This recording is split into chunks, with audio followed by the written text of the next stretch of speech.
able to be immersed in a story in a way that helps them understand I didn't know what I didn't know, or I can see the beauty in this community and now I want to protect it, right? Our stories really are this powerful tool. And part of that is, right, like I said, there have been many, many different groups of people on this planet. And there's not a single one of them that in some way weren't telling stories to each other, right? And I'd love, if as you think about other reasons or examples of why stories are so important for making change, please throw them in the chat just as we're thinking about the way that stories are really a change-making tool. And so just really quickly to explain a little bit of the science behind some of this. So one thing, right, is that as you may have learned sometime in science class, our brain has two sides to it. We all have both sides, but often one of them may be more dominant. So all of us have the left side of our brain, and that likes chronology, it likes order. Often people who are very into math or system mapping, like have a very strong left brain. But all of us also all have our right brain. And that cares about the picture, the feelings, the emotion, the meaning behind it. A lot of times folks who are very artistic or creative, they sort of really relate to the side of their brain that is the right brain. Stories are different than a lot of the other information that comes our way because it's engaging both parts of our brain at the same time. Storytelling, when done right, has an order, a sequence, and a chronology that helps the left side of your brain take the same journey as the character in the story.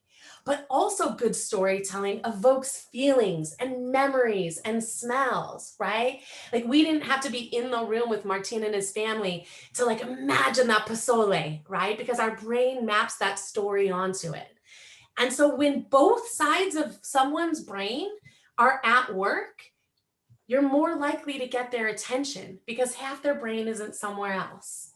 And when we engage the full brain of folks, it hooks them in to listen, which is why a lot of times people tune out when they're just being told a bunch of data. But then as soon as someone tells a story, you can see folks lean in again, right?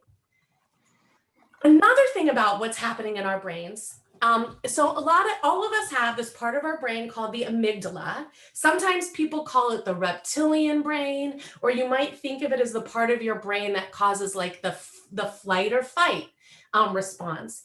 And that part of our brain was created to keep us safe, right? So way back in the day, you're walking down the path, you see a mammoth, you've never seen one before. You don't have time for the prefrontal cortex to have a long thought process thinking about what is this creature and how do I engage with it? You need to go straight to your amygdala to be like, I need to run or I need to fight, right? And so the amygdala plays an important role of keeping us safe. These days, we don't encounter mammoths on the path, but we still encounter so much that triggers our amygdala. Things that are unfamiliar, things that push against our sense of the world, triggers our amygdala. When I have in my family, like of in-laws, and they talk about what's happening with COVID, I find it very triggering. My amygdala fires up because it is uncomfortable for me because we disagree. And so a lot of times when we're asking people to think of themselves as philanthropists, right, it might trigger people's amygdala. Or if we're asking them to really reconsider how are we supporting farm worker communities in this pandemic, given the essential feeding they're doing of our communities, it might trigger some people's amygdalas. The amazing things about stories is that we don't know exactly why, but when you start telling someone a story, it calms the amygdala down. It starts petting it, and almost like a cat, your brain starts purring. And because of that, then the rest of your brain starts to take in the information. And that is how we mobilize people to change and how we affect hearts and minds. And some of that is because this idea of narrative transportation. think about, and I'm sure this doesn't happen to any of you, but you're watching Netflix and it just sort of at the end of the episode goes into the next one. And then all of a sudden, 4 hours later, you're like, I meant to do things today, but I've been sitting here on the couch. What has happened to you is called narrative transportation. You actually got lost in the story. And even in very short stories, people can be transported into it. And when they do, it shows their capacity to empathize with the character or characters of that story opens up in brand new ways. And so a lot about storytelling is that aim of bringing people in a way that they just get lost in what we're saying, and that then we're priming them that in the moment where we're like, okay, now I'm asking you to donate to the Love Not Fear Fund, or now I'm asking you to start your own giving circle, we have primed their brain to be ready to say yes. So what makes a story? Really, you just need 3 elements. Stories have to be about someone. It could be a real person, it can be you, it can be an imaginary person. Sometimes even we use second person stories, like imagine what it would be like if you had an experience, right? But there needs to be a character in the story in order for people to be able to follow along. And then something needs to happen. It doesn't have to be like an endless tale of woe. We're not trying to necessarily tell those kinds of stories. It can also be a challenge of a moment where folks had to really show up with hopefulness, or, really thinking about some of what we heard from Jacqueline, like that even as we're tired, we tried, right? So what story could you tell that could show that arc, right? Something needs to happen. And then the last thing that happens is that something is different at the end of the story than the beginning, right? And that often it's really important for us to help people make the meaning we want them to make out of the story. A few other notes. Think of stories as an opportunity to show people rather than tell people. And here's just an example from an organization that I worked with for a long time. And on the left, you can see like our organizational mission statement. And it's perfectly fine, but it's kind of jargony and it doesn't evoke a lot of feelings. But then on the right, you can see just through this really short story from Namir, who was a young person who benefited from the program. Basically, he's saying all of these elements about how he found a network of peers, how he got inspired to be a leader, and how he wanted to get other kids also to feel like leaders. And it just, by showing it, right, it just has more feeling and emotion. It's more of an invitation in, right, because we've showed versus tell. And a few ways that you can do that is ask yourself, like, am I painting a picture with my story? So actually like describing like what you were wearing, or as you walked into your first giving circle meeting, like what did it actually smell like, or what did it sound like? Those kinds of details and descriptions, again, help people transport into your story and helps people relate to it. Sometimes including dialogue actually really increases. If you start recounting as part of your story, a conversation you had, people actually believe that your story is real more for whatever reason. And so you want to always be asking yourself, can your audience see it? A lot of folks have never heard of a giving circle. They've never gotten to be to one. And so how can you tell a story that really paints a picture for them that is an invitation, right? Sequence matters. So it can be hard sometimes where you're like, okay, I'm telling a story. Oh, wait, I forgot. Let me go back to the beginning. And you're kind of all over the place. In general, the rule of thumb is when you can tell your order in the chronological sequence, it's the best way to bring people along with you. And it also helps people, particularly when we're telling stories, to try to change people's hearts and minds. It helps them make the right connection between what led to what and what led to the next thing. So I just talked a bunch, and we're going to take a quick story break. You're going to go back into a breakout room, and you'll have just 2 or 3 folks in it. And your invitation is to tell a very short 1-minute story about why you believe that either the Latino Giving Circle Network is a network, or why your giving circle, why does it matter? 1 minute to tell a story that answers and would let somebody know, like, why does this work matter? And when it's your turn to tell the story, your job is to tell the story. When you're not telling the story, your job is just to listen. And we're just going to start getting our storytelling muscles warmed up. And then we're going to come back together and talk a little bit about story strategy, particularly to support your work as Giving Circle leaders. So, Anais, are we ready to have folks go into breakout rooms? Awesome. So you're going to get an invitation to join a room, and you'll go ahead and click that. And we're going to give you about 7 minutes only in your small group. So keep those stories short, and we'll see you soon.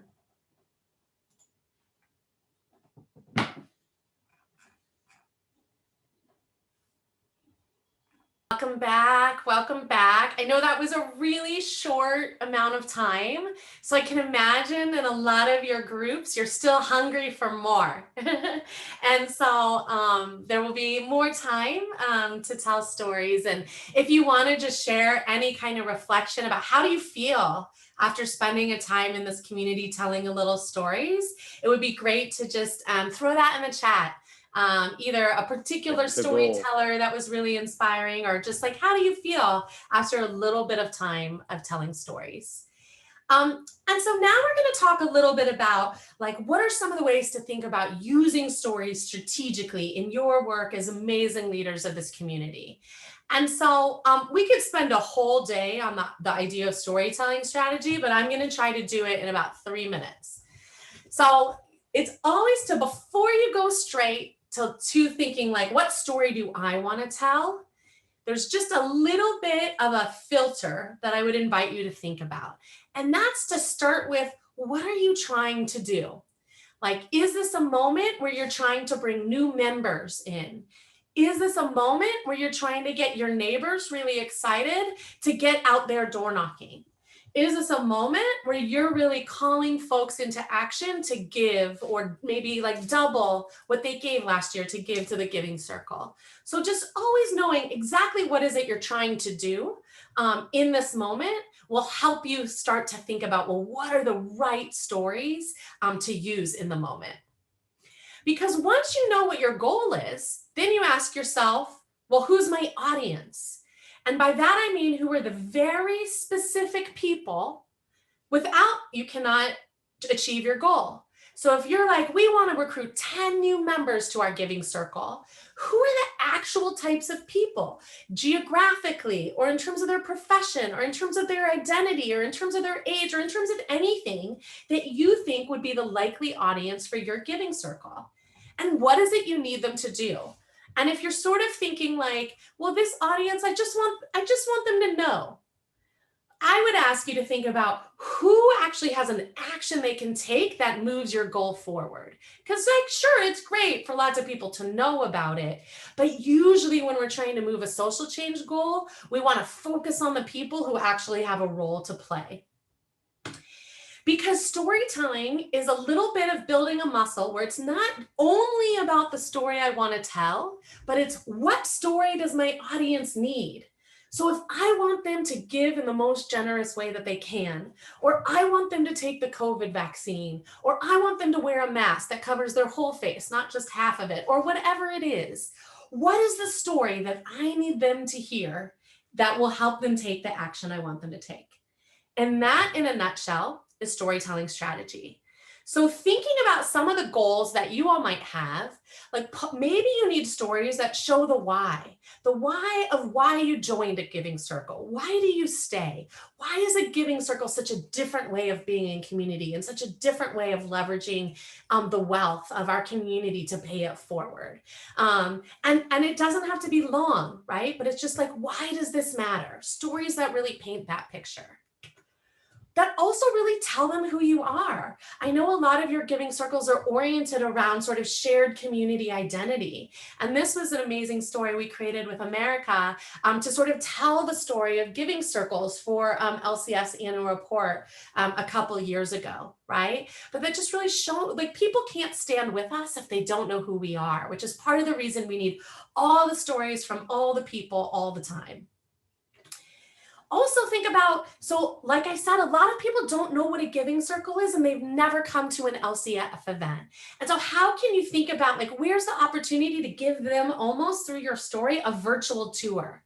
So paint a picture of what does it feel like to walk into an LCF event and have Masha there saying, welcome home, family, you know, what does that feel like? Let them see what you know and have experienced, so that they can imagine themselves as part of the story you're inviting them. Journey stories, I want to mention, as a really important tool, because a lot of times telling people they're wrong about something doesn't actually help them change their minds. But if we can model for them the change we want to make, right? Like, I used to believe this, but now I believe that, that can actually help folks make the same journey, right? So here's just an example of a legislator who has changed his mind about supporting access to medical marijuana. But on almost any issue, even just like, I used to believe that philanthropists were only white rich people. And then I found the LCF Giving Circle Network, and now I recognize that each of us has the power to be generous with our time and our resources, right? That might just help people who themselves aren't sure if they're like part of this to make the same journey that maybe you did. And now you're part of this and you're so part of it. And then lastly, what stories model for your audiences the thing you want them to do? So this is an example. I was learning about a network of Black community giving circles. And this was one member talking his experience of why he is in a giving circle and why he thinks it's important to give back. Or I'm really excited by some of the new content LCF's creating to make sure that our community has facts, right? Not fearful information about the vaccine. And so Lou's modeling for the community in the Inland Empire that, hey, we all got vaccinated and we feel great, right? So modeling for folks through these short stories, what is it you're hoping other people can do? So now it's your turn again to tell stories. And I'm going to give you 2 ways to think about telling your story now in the next about 10 or 12 minutes. So I'm going to stop sharing so that I can send you some links. So the first one is that I have created what is called a Padlet, which is just a tool for online collaboration. And I'm going to chat it to you, and then I'm going to share it just to show you how to work it. So here, you can see this Padlet. I've created just 6 really simple prompts for you to think about a story. And how this works is you'll just go to this link that I just chatted. And if I'm thinking, for example, like, okay, what is this very short story I might tell about who or what motivates your giving? I just click in here to add a comment. And I would maybe say something like, my parents very early modeled for me giving what we call in the Jewish community tzedakah, right? And then I would just fill in a little bit more of my story. And then I'll press enter when I'm ready. But if you are willing to attribute your name to your story, you'll just add it at the end of your story. And that means that you're letting Amber and the team at LCF know that they might be able to follow up with you and be like, hey, we'd love to work with you to use this story. But you can also just add it anonymously. So just, that's how it works. And just then the next person adds a comment and the next person adds a comment. So that's one of the ways that I would love folks to start just doing a little bit of storytelling. Then the second is going to be, if after you've done that, you feel ready to maybe telling your story even beyond this community, you might think about using your story on social media. I'm going to chat a document, and then I'm going to walk you through it. So basically, here is just some instructions and some examples of how to create a post based on one of your short stories. Maybe you'll first brainstorm it on the Padlet. But think about, like, what do I want my post to achieve? Am I trying to get folks to join the giving circle? Am I trying to invite them to make a donation or any other kind of action? And then you might think about an image or images that are going to, again, paint a picture of your story. And then in this document, there's an example for Facebook You know, and the example is from Masha recently went to the Central Valley to talk to for part of a mass vaccination event with the farm worker community there, right? So getting other folks to sign up, right, was her action with this post. Or here on LinkedIn, here's an example of one of the organizations. I know some of your circle funds, Dev Mission, where they're telling a little bit story about the relationship with a community donor who's given them a bunch of computers for the youth that they support. And then here's an example on Instagram that actually came from the Giving Circle Network. And so you'll see there's just slightly different best practices for each of these platforms, but they're all great places to tell stories. So with that, let's take 10 minutes to do a little bit of storytelling. Feel free if you're having any trouble with the tools, or if you want support, just to either raise your hand or put it in the chat. And maybe we could put on some music. I'll put on some music maybe. And then we're gonna just try on some storytelling. Do folks have any questions about that? Great, well, let's get to it. So go ahead and click either link you want. I would say maybe the Padlet is a great place to start warming up just by thinking of some prompts. And then maybe if you get inspired, move on to creating a post. And in the directions, as well as I'm seeing Amber in the chat, please tag, and it has the right link to tag LCF on each of those 3 platforms so that they can see your posts as well. Awesome, so let's do some storytelling.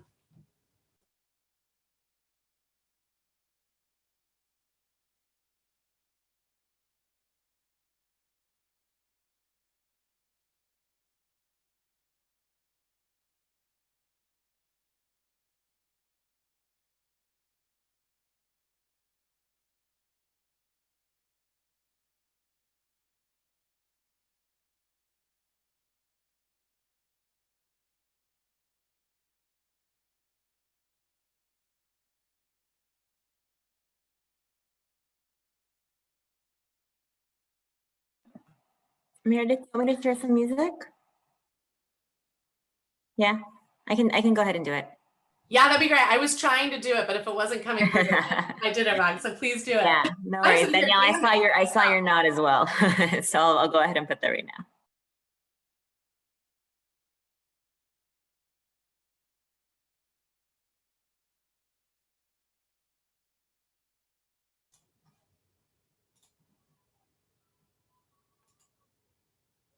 I think you have to unmute yourself for us to hear your music. I will. I'm just getting it set up. One second. Okay. I realize I think that's where I was going wrong.